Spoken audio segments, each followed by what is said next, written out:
بسم اللہ الرحمن الرحیم۔ سلطان محمود غزنوی مشہور مسلمان بادشاہ گزرے ہیں۔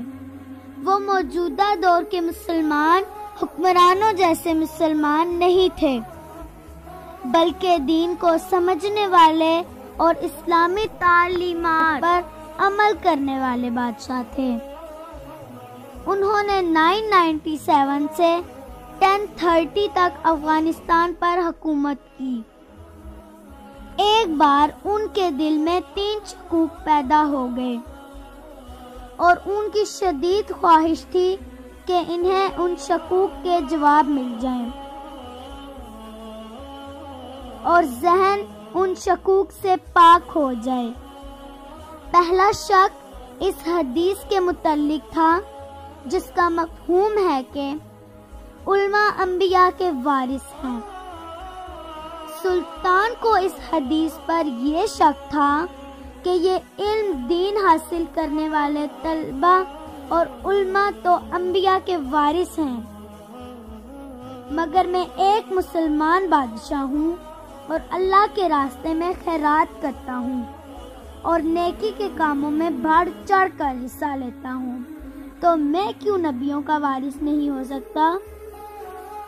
اسے شک ہوا کہ ہو سکتا ہے کہ یہ حدیث کسی نے اپنے پاس سے بنائی ہو اور حقیقت میں ایسا نہ ہو۔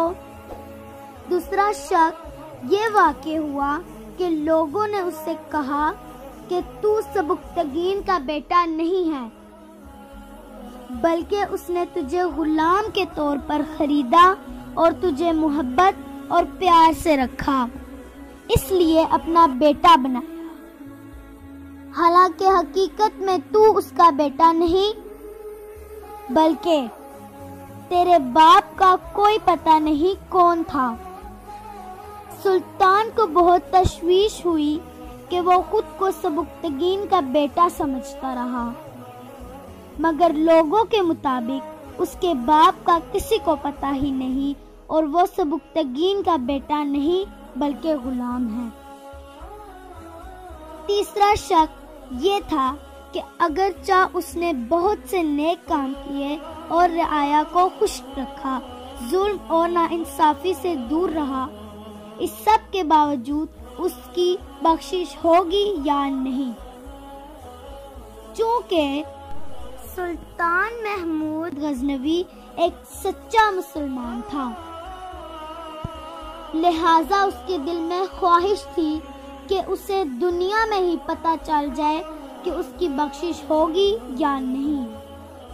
چنانچہ ایک رات وہ اپنے مشیروں اور مشل برداروں کے ساتھ رات سیر و سیاحت میں تھا کہ اچانک اس کی نظر کچھ دور ایک کبابی دکان پر کھڑے ایک طالب علم پر پڑی، جو بھٹی کی روشنی میں کتاب پڑھنے میں مصروف تھا اور کوئی دینی مدرسے کا طالب علم معلوم ہوتا تھا۔ سلطان نے دیکھا کہ کبابی اسے بار بار بھگا دیتا، مگر وہ لڑکا کچھ دیر بعد پھر آ جاتا اور مطالعہ میں مصروف ہو جاتا۔ سلطان اس طالب علم کی محنت اور لگن سے متاثر ہوا اور اپنے ایک مشعل بردار سے کہا کہ جاؤ اور اس طالب علم کی مشکل اپنی مشعل کی روشنی سے آسان کر دو۔ چنانچہ مشعل بردار اس طالب علم کے پاس چلا گیا۔ سلطان اس واقعے سے فارغ ہو کر محو استراحت ہوا تو اسے خواب میں اللہ کے محبوب صلی اللہ علیہ وآلہ وسلم کی زیارت ہوئی اور اللہ کے پیارے پیغمبر صلی اللہ علیہ وآلہ وسلم نے فرمایا، جس کا مفہوم ہے، اے سبکتگین کے بیٹے، تو نے انبیاء کے ایک وارث کی مدد کی اور اس کی مشکل کو آسان کیا، اس کے صلے میں اللہ نے تیری بخشش فرمائی۔ سلطان کو اپنے تینوں شکوک کا جواب ایک ایسی شخصیت سے مل چکا تھا جن کی کسی بھی بات پر شک و شبہ کی گنجائش ہی نہیں ہو سکتی۔ نمبر 1، حدیث کے متعلق کہ علماء انبیاء کے وارث ہیں۔ نمبر 2، اس کا باپ سبکتگین ہی تھا کیونکہ اللہ کے پیغمبر صلی اللہ علیہ وآلہ وسلم نے اسے اس کے باپ کے نام سے پکارا۔ نمبر 3، انبیاء کے وارث کی مدد کرنے پر بخشش کی بشارت دے دی گئی۔ یہ تھے دور ماضی کے مسلمان بادشاہ جن کے شکوک کے جواب بھی حضور صلی اللہ علیہ وسلم نے خود ان کی خواب میں آ کر دیے۔ اللہ ہمیں بھی ایسے ہی سچے اور پکے مسلمان بادشاہ نصیب فرمائے، آمین ثم آمین۔